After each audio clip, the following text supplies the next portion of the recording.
Oi, olá, eu sou a Ingrid e hoje eu tenho uma convidada especial. Oi. Essa é a Lauren. Ela acabou de fazer uma iniciação científica porque ela é muito chique. Inclusive, mestre, professora minha. É maravilhoso. A gente vai falar um pouco sobre a iniciação científica dela, que eu acho que cabe muito discutir sobre influencers de livros e esse mercado todo. Até porque eu falo disso, né? Então, Oi, gente. Eu sou a Lauren, que nem ela falou, né? Convidada mais ou menos, né? Tipo, pra fazer esse projeto na faculdade. Foi uma coisa bem livre sobre influenciadores digitais e a formação de hábitos de leitura.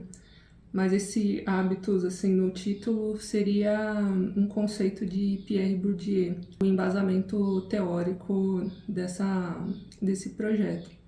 Como eu falei, ele foi bem tranquilo assim de fazer. Na primeira etapa a gente fez uma leitura direcionada assim um pouco do assunto entre influenciadores, cultura da convergência do Henry Jenkins e também assim eu acabei lendo outras coisas do Pierre Bourdieu, mais sobre ele porque a leitura dos livros dele pode ser um pouco hermética. Eu peguei alguns outros materiais. Assim, é sobre como os influenciadores digitais eles podem tipo influenciar justamente essa forma de leitura que a gente tem hoje.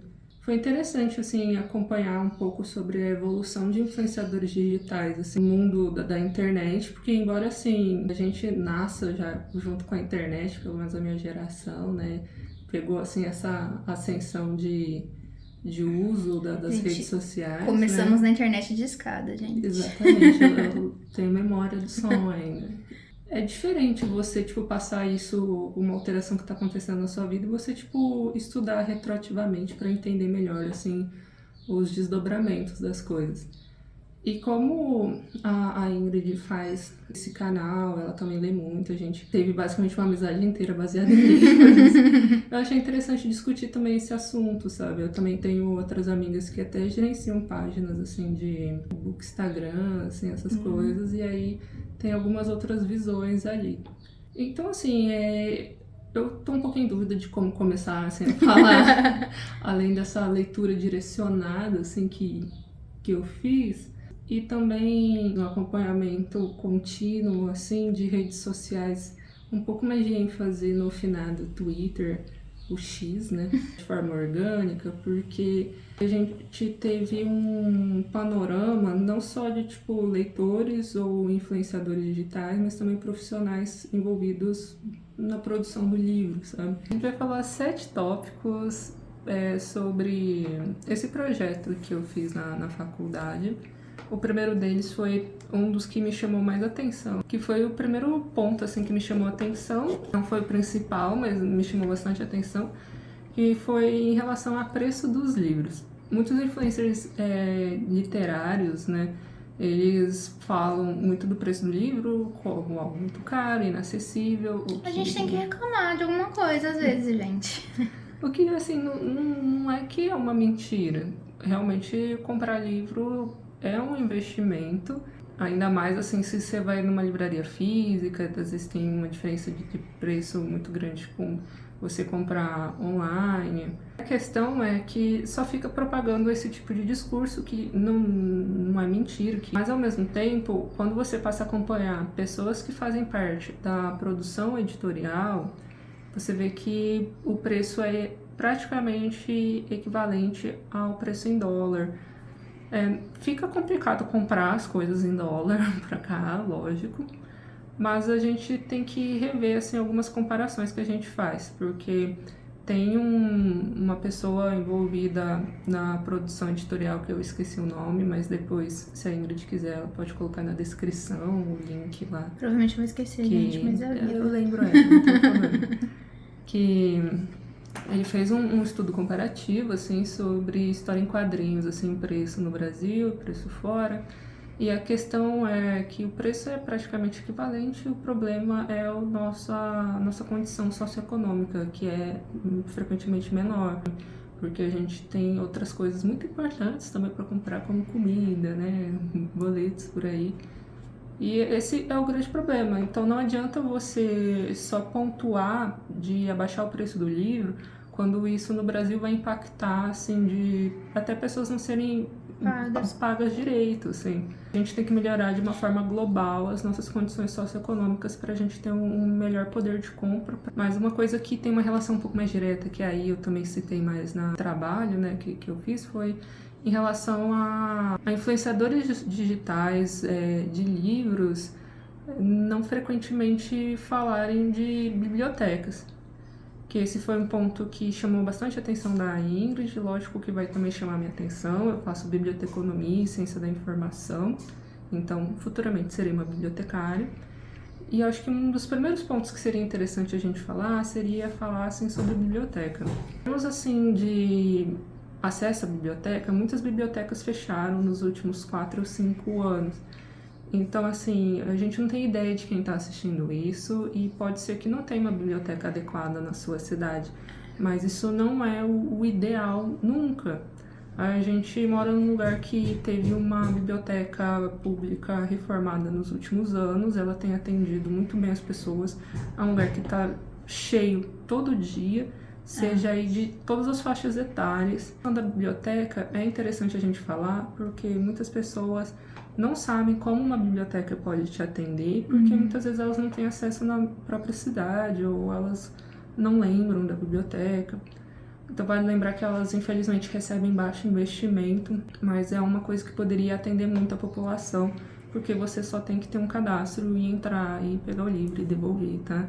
Quando a gente pensa em biblioteca, também tem algumas pessoas que têm uma visão também assim, sem conhecer a fundo como é que funciona de você receber livros numa biblioteca. Primeiro que ela não é um depósito, ela tem que ser um local assim, de convivência e com um acervo vivo, com um processo aí de curadoria, com uma política de aquisição de livros e de desbaste, que seria quando esses livros são retirados. Então, quando chega numa biblioteca pública e o pessoal vai com livros que ninguém quer, a biblioteca também não quer isso. Ela não quer, assim, Barças, enciclopédias. Pode até ser alguma coisa na política de aquisição dela, mas vai ser bem mais específico. Ela quer que as pessoas frequentem. Tem bibliotecas que adquirem livros, assim, que são lançamento, que são livros caros. Eu li, por exemplo, uma história em quadrinhos que é dessa grossura, desse tamanho. Eu acho que custa R$200, assim, pra você comprar. Mas lá eu li de graça, né? E eles também provavelmente vão comprar o segundo volume, que tá na mesma base de preço, acho que uns 170.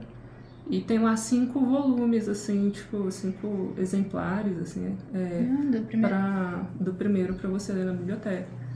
Isso é investimento público, ninguém deixou de pagar por isso, você tipo, não tá deixando de pagar o autor ou os profissionais do livro. Tem pessoas que falam, tipo, se o livro vai pra biblioteca, então quer dizer que mais pessoas leem e tipo, o autor não é tão bem pago. Não é assim, sabe? Até mesmo parte assim do mercado editorial é o governo que compra livros. E também tem essa questão de verbas mesmo, para você distribuir às bibliotecas. Quando a gente fala de influências literárias e tem essa questão do preço, todo mundo reclamando do preço, e aí a gente para e tem que se refletir, assim, mas assim, existem bibliotecas acessíveis na sua cidade? Será que existe uma comoção pública para ter uma biblioteca de qualidade? Será que eu posso utilizar também recursos digitais que são legalizados aí certinho, sem a pirataria? Por exemplo, a Biblion. Biblion é a biblioteca digital de São Paulo, mas se eu não me engano, assim, pessoa em qualquer estado pode usar. Pode acessar. Não tem uma restrição estadual ali, saiu de São Paulo, não, você não vai usar. E, lembrando, é um aplicativo de leitura legalizada, mas é uma biblioteca. Então, muitos vai ter volumes ali, como a Lauren disse, de ter lançamento. Se você quiser ler um lançamento que tem lá, claro que você vai cair numa fila de espera e tal, mas é uma forma gratuita e legal de você ler e ter acesso mesmo a um livro, por exemplo, de R$200 ou um lançamento. E apoiando o autor. Apoiando o autor. Tudo certinho. E a própria biblioteca para continuar podendo oferecer esse serviço. Uma coisa também que a Lauren falou de a gente mesmo, como influenciador, não falar sobre isso, não divulgar muito. E realmente eu conheço uma influenciadora só que faz isso, que é a Pan. Mas, inclusive, a questão desse aplicativo do Biblion, ela foi uma das caras da repercussão do aplicativo. Ela tô um bom tempo falando muito sobre esse aplicativo. Ela já não fala com tanta frequência, mas volta e meia esse vídeo viraliza de novo, ou ela fala sobre isso novamente. Ela divulga quando ela faz leituras por esse aplicativo também, que eu acho que é uma coisa também interessante, para mostrar o acervo que eles têm também. É bem grande. E assim, às vezes tem essa fila de espera, sabe? Não vai ser não são todas as obras, às vezes vai acontecer. Por exemplo, eu li, um livro da Jane Austen por lá, sabe? Você pegava pra ler a qualquer instante. Nossa, a gente tá dando muitos problemas técnicos nesse vídeo, mas enfim, a gente vai vencer. Tá falando sobre influência de leitura no, tipo, só consumo ou uma leitura crítica. Que é uma coisa que no seu trabalho você viu bastante sobre isso, da diferença de como isso chega no público final, né? Sim, uma coisa que é importante a gente lembrar é que, assim, você pode ter a sua leitura de lazer, ou você quer ler ali tranquilo, um livro. Pode ser um livro que seja muito complicado e você só tá lendo assim por cima. Pode ser um livro mais médio e você tá lendo porque é levinho e você quer algo legal ali pra ler. E tá tudo certo. A questão é que quando a gente fala de influencers literários, muitas vezes é uma pessoa que tá não apenas te influenciando a ler, mas influenciando a comprar. Por isso que também a gente fez aquela crítica da biblioteca. O principal é a questão da compra. A leitura, ela tá ali, mas eu compro o livro. E por isso que também acontece aqui, tem o link da Amazon para você comprar. E a pessoa tá levando ali uma porcentagem, sabe? O que eu não acho errado, porque a pessoa não tá levando uma puta porcentagem por você usar o link.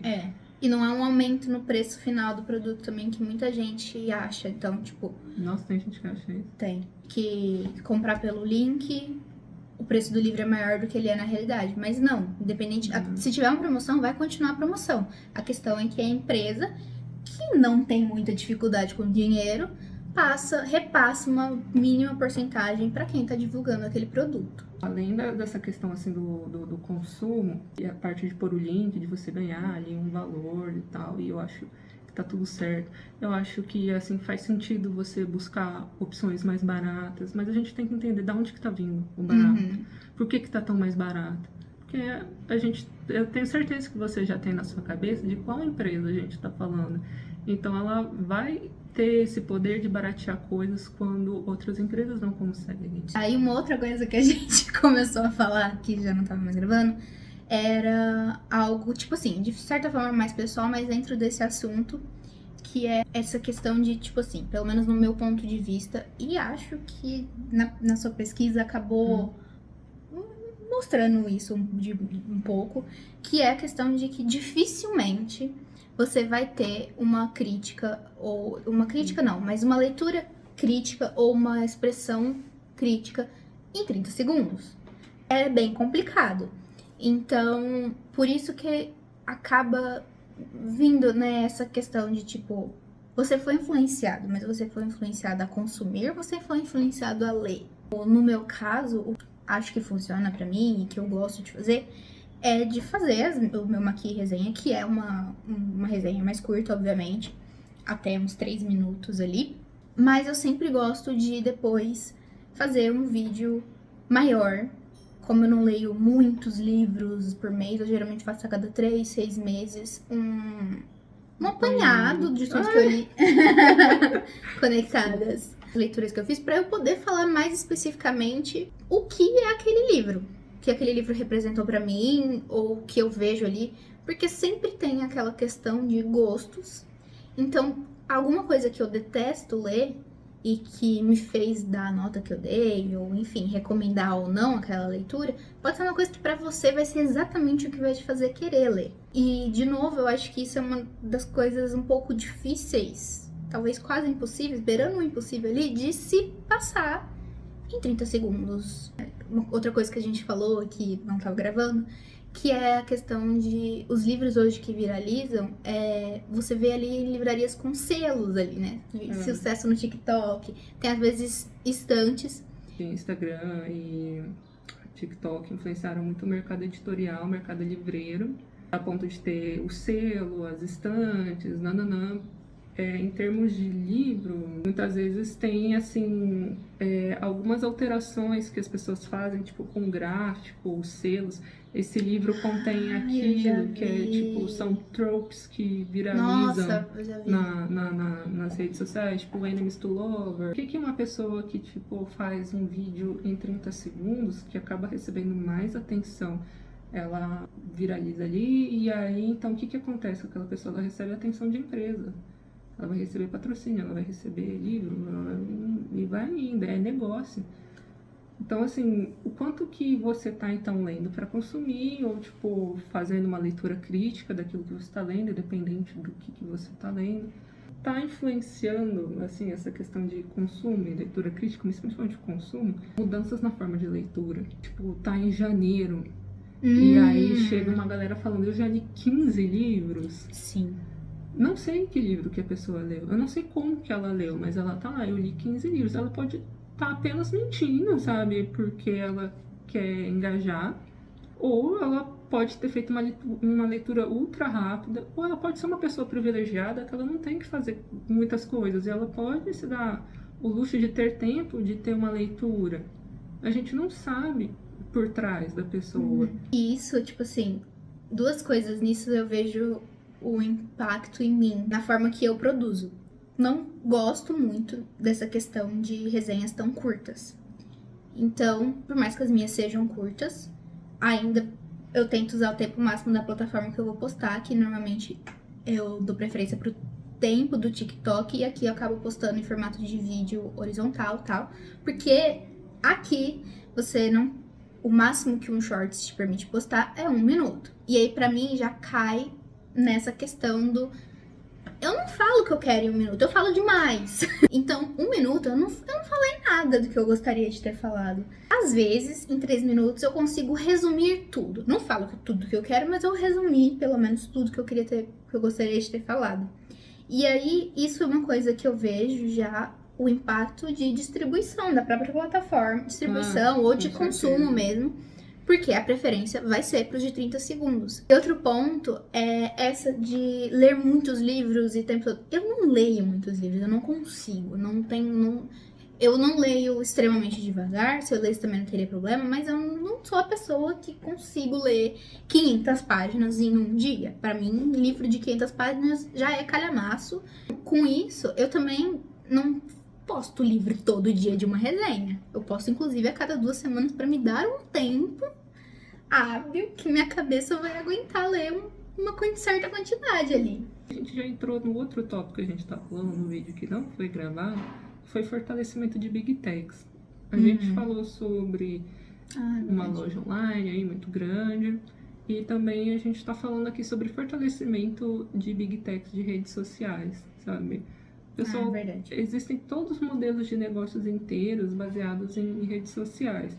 E se um dia o dono de alguma delas quiser fazer assim, não quero mais, puff, acabou. Esse fortalecimento de Big Techs está relacionado à precarização do trabalho. Porque as pessoas estão tendo que obedecer as lógicas dela ali, acelerado, tudo e tal, para muitas vezes manter um próprio negócio que não está nem relacionado às redes sociais ou ao mundo literário, por exemplo. Então, assim, a gente está fazendo o que faz, porque a gente faz, ou porque a gente tem que obedecer uma Big Tech e aí uma lógica de mercado capitalista. Por exemplo, você falou do YouTube, né? Que permite vídeos mais longos, tipo esse que a gente está fazendo agora.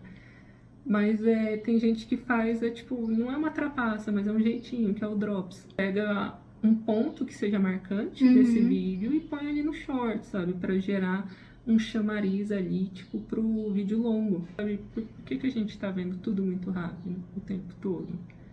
É uma coisa que a gente tem que ver com esse fortalecimento de Big Techs. Toda vez que você vê, isso Eu vi num vídeo de uma outra mulher, eu nunca lembro o nome de ninguém, tá, gente? Diz assim, estudos que falam, você tem uma média de 8 segundos de atenção, sabe? Isso é pesquisa de marketing, ela não é uma pesquisa de psicologia. Eu acho que eu vi uma coisa disso, que Não tava foi você no... que me mandou? Pode ser, porque eu lembro de ver isso, tipo, tava num site mesmo, e aí foi um cara meio que pesquisar sobre isso, e era artigos de marketing. Não era nada científico, assim. Tipo, é científico na área do marketing, exatamente. Mas não é uma coisa biológica. Biológica, sabe? é isso. Por isso que também tá voltando a alguns tipos de... Infelizmente, continua sendo uma trend, sabe? De tipo, eu vou desinfluenciar você. Da parte de fortalecimento de Big Tech, a gente vai tipo numa coisa que tá bem diretamente relacionada, que é o enfraquecimento de livrarias físicas. O mercado editorial teve toda uma flutuação, quedas nos últimos anos. Livrarias digitais que, sei lá, vendam online, elas seguiram muito bem, enquanto as livrarias físicas foram fechando. As Nobles nos Estados Unidos sofreu bastante com o fortalecimento da Amazon em relação a livros, mas ao mesmo tempo as lojas dela que estavam em crise começaram a ter uma certa estabilidade depois que eles fizeram alguns estudos e estratégias de marketing, que é você adequar o seu acervo de livros que você está oferecendo tipo, para uma livraria mesmo, para o seu público de forma mais local. Tipo, o meu público ele está indo mais atrás disso, eu vou oferecer então mais disso do que tipo uma loja de departamento que tem tudo. Eu vou fazer uma seleção aqui do que eu vou oferecer.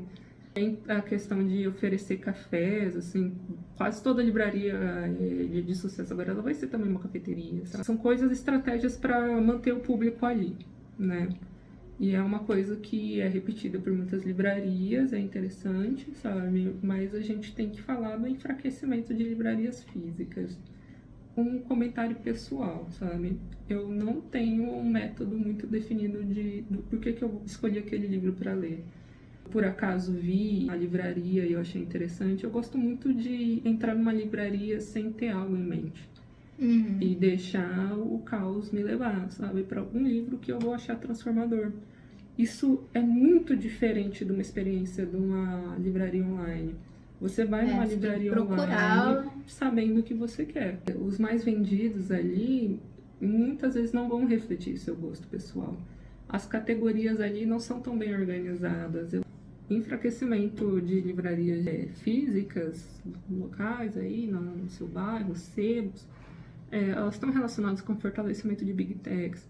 Mas, assim, pense também em como, tipo, todo o processo de escolher um livro para ler pode ser bem interessante de você dialogar com a sua cidade, com pessoas que estão ali lendo com você. Tem livrarias que fazem clubes de livro também. Da última vez que a gente foi numa livraria, questão de preço, nós três, que seria eu, ela e uma outra amiga nossa, a gente foi, tipo assim, eu e a outra vimos um livro. Né, porque é sobre culinária italiana, e a gente, tipo, vamos ver o preço atrás. E voltou. Que era interessante, mas assim, era um livro fino, assim, pequeno, por uns R$80. Aí a gente já... Quando eu comecei a fazer resenha, e não foi nem aqui, esse canal do YouTube, foi numa página do Instagram, eu nunca tive em mente a ideia do quero falar só sobre lançamentos. Primeiro porque eu não sou a pessoa que fica procurando lançamento. Eu sei que vai lançar quando é de algum autor que eu já gosto, que eu já sei que... Assim, exatamente, mas assim, lançou, beleza. Outra coisa que a gente vai falar é sobre comportamento homogeneizante, que é uma coisa que está muito relacionado que a gente falou, exatamente, a gente falou sobre isso de várias formas ao longo do vídeo. A partir do momento que você tem um certo grupo de pessoas falando sobre livros, sobre consumo de livros, e você se sentindo impelido a acompanhar isso, acho que entra naquele FOMO, né, Fear of Missing Out. Quem são essas pessoas que são as influenciadoras? Tem aí uma grande concentração de pessoas brancas, somos brancos, do Sudeste. E aí uma classe social um pouquinho maior que a nossa. Mas tá bom, sabe? o que esse grupo de pessoas está perpetuando na opinião deles, sabe? Por que a gente está consumindo só a opinião desse grupo de pessoas? A gente estava conversando aqui com a câmera desligada sobre, tipo, eu ter visto um vídeo muito curto, muito pontual, de uma pessoa que eu não posso falar se é influencer ou se ela só fez aquele vídeo, porque depois eu também não acompanhei, isso faz anos, que ela falando, olha, eu tô aqui falando daquela cena do livro, piriri parará, só que aí, tipo, tem barulho ao fundo, aí ela fala assim, ó, gente, espera um pouquinho que eu tô aqui na favela. Eu achei aquilo sensacional, sabe? Porque justamente era uma pessoa lendo e tem uma realidade diferente, assim, do que a minha, e eu acho isso fantástico, sabe? Cadê o restante dessas pessoas? A gente sabe que, tipo, as Big Techs, elas têm esse favorecimento, não somente de formato, mas a certos conteúdos também, sabe? Tipo, uma pessoa que tem uma condição socioeconômica melhor, ela consegue fazer vídeos mais produzidos, que aí são favorecidos pela dinâmica da coisa lá. Mas assim, a gente tá tendo esse comportamento que, tipo assim, tá todo mundo lendo a trend, talvez. Isso é necessariamente ruim? Não. Mas não é bom, não é diverso. O que a gente está perpetuando? Por que a gente não está lendo outras coisas? Por que eu estou conhecendo só essa autora norte-americana e não sabendo nada sobre as escritoras locais? E, geralmente, quando um autor, até mesmo ele vai tentar se promover, ele vai tentar pagar, assim, anúncios, uma faixa demográfica, um certo público e, tipo, um certo local. Eu te garanto que, tipo, autoras internacionais, que eu tô falando autoras no feminino porque é muito que viraliza no TikTok, eu não preciso nem citar nomes. Duvido, assim, que alguma delas tá pagando, tipo, influencer BR ou tráfego pago, assim, pro Brasil. Uhum. É uma coisa orgânica, mas tá todo mundo falando da mesma coisa, sabe? E, tipo, inerentemente errado? Não, mas por que a gente tá falando disso, sabe? Por que a gente não tá falando das coisas que são daqui? Eu tenho lido muitas coisas nacionais, eu tive até briga com outras amigas minhas sobre a opinião de nacionais. A opinião, geralmente, ela faz assim, esse livro é ruim porque autores nacionais contemporâneos são ruins. Quando a gente lê um livro que não é brasileiro e é ruim, não é ruim porque autores internacionais são ruins. É porque aquele livro é ruim e a pessoa não gostou e bola pra frente. Eu sempre falo nas minhas resenhas de livros nacionais que eu tenho um cuidado um pouco maior em avaliar livros de autores nacionais. Por muitos motivos. Mas eu acho que o principal é sobre exatamente a desvalorização. A gente não pode fechar os olhos às pessoas que conquistam muitas coisas, assim, nas redes sociais, sabe? Porque às vezes pode passar a impressão que a gente tá falando do fim dos influenciadores, sabe? Não, a Ingrid é uma, sabe? Outras pessoas muito interessantes são também, mas por que às vezes eles não estão conseguindo tanto espaço, sabe? Existem influenciadores que fazem trabalhos muito bons, que podem causar impactos muito positivos, porque é aquilo que também a gente mencionou, a gente não sabe o que a pessoa vai fazer com o vídeo que assiste. Às vezes a pessoa pode ter, tipo, o melhor conteúdo do mundo na cara dela, e ela não vai fazer nada com isso, sabe? O que a gente falou no tópico desse tipo de comportamento homogêneo é, tipo, ver o quanto que as pessoas estão seguindo a mesma linha ou não. Você também falou, assim, de escrita, né? A gente chega no nosso último ponto, que é sobre a falta de mensuração de leitura por pirataria ou fanfics, ou histórias originais que estejam compartilhadas em plataformas gratuitas, sabe? Eu sempre fui muito de boa com conteúdo nacional, porque eu sempre li muita coisa em site de fanfic. Mesmo que não fosse uma fanfic em si, fosse uma história original ali. Mas, assim, essas plataformas que não somente o Wattpad, porque eu não gosto muito, assim, do jeito que ele é organizado, mas, assim, outras acabam abrigando histórias originais e autores muito bons, Porque é como pessoas que têm outros hobbies ou fazem artes quaisquer e aí elas se especializam, sabe? Vem uma notificação aqui. Passam anos naquelas plataformas. Gente, eu fiz uma fanfic que durante 5 anos, um monte de capítulo. Existia uma comunidade de escritores bem interessantes que eles não estão te cobrando nada para você ler uma coisa de qualidade, de forma gratuita, extremamente acessível.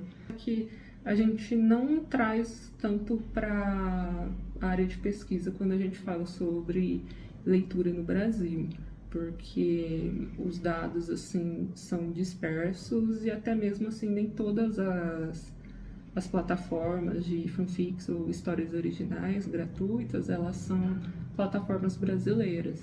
Porque muitas vezes quando a gente vê influencer falar de fanfic, pega tipo assim um exemplo O estereótipo mais é zoado, isso que eu ia assim. falar. A gente. E a gente usa às vezes até como um meme, adjetivo. É, como sabe? meme, mas às vezes até um adjetivo. Nossa, isso aqui tá parecendo uma fanfic. E tudo isso que a gente tá falando é que as pessoas leem muito, sabe? Leem, sabe? Tipo, eu não tô falando, atribuindo o juízo de valor o que elas leem ou deixam de ler. Pirataria existe, não dá pra falar que, tipo, ninguém tá lendo pirata, sabe? Tá lendo sim, sabe? Porque a gente tem uma condição socioeconômica muito diferente de pessoas de outros países. Às vezes a gente vê, tipo, box incríveis, assim, edições maravilhosas, com todo um projeto gráfico Sim. que a gente quer. Eu lembro de um animado, de uma edição da Tailândia, Sim. que é uma coisa maravilhosa. Que é o mesmo um negócio artista. pop-up. Que é o mesmo artista do box de Harry Potter que eu tenho. Com certeza que a gente tem artistas tão mais competentes, assim, do Sim. que artistas internacionais que adorariam fazer projetos belíssimos e a gente também queria comprar. Mas, assim, é essa questão socioeconômica que a gente tem que discutir principalmente, sabe? A gente não tem como concluir que obrigatoriamente, tipo, influencers literários, eles vão oferecer somente um estímulo a consumo, nem necessariamente, nossa, todo mundo tá fazendo aqui uma análise crítica super foda, não. A gente tem como se discutir, assim, do modelo de negócio que existe dos influencers, não somente influencer literário. Eu trabalho para a área da saúde, é um negócio muito maluco, parte de influencers, assim, da área da saúde. O influencer toca muito, assim, na tecla que eu tô sendo um veículo, um agente de democratização da leitura. Vamos estabelecer certas questões para a gente pensar. Se a pessoa está falando só do livro e sendo divertido, compartilhando ali alguma coisa legal, o que tá tudo certo? Ou tipo, ela está oferecendo opções gratuitas, falando, por exemplo, de leituras em plataformas online que sejam legais, sem uma leitura aí de fácil acesso, seja aí a Biblion ou semelhante, ou seja aí uma plataforma de fanfic que também tem história original. Essa pessoa, ela está falando de bibliotecas ou servindo como um veículo de propaganda para isso. Tem que pensar assim, criticamente em relação ao que a gente está consumindo, tanto quanto aquilo que a gente está vendo, por que a gente está vendo, aquilo que a pessoa está querendo me passar, como ela está me passando, sabe? Quanto a própria lógica ali das redes sociais que a gente falou, a Big Tech tá ganhando em cima de você, porque você tem que atender a ela produzindo o conteúdo na plataforma dela. Existe uma outra pessoa que está consumindo e às vezes fazendo um remix ali, mas assim, são pessoas que estão aproveitando o trabalho uma das outras, porque aí vai ter a pessoa que vai anunciar ali, ela tá pagando para a plataforma. Uhum. Gente, esse foi um vídeo muito diferente do que eu posto. Comentem o que vocês acharam da Laura e também o que vocês acham sobre esse assunto, sobre algum dos pontos. Comentem também se vocês querem um podcast nosso sobre literatura no Brasil e quem sabe um dia conseguimos trazer a Pan pra ela falar mal junto com a gente. Ela ia gostar. É isso, eu espero muito que vocês tenham gostado desse vídeo. Mesmo, assim, esse eu acho que é um dos vídeos que eu mais quero que vocês tenham gostado de todos que eu já fiz. E eu vejo vocês no próximo. Quem sabe a Lauren também. Tchau. Tchau.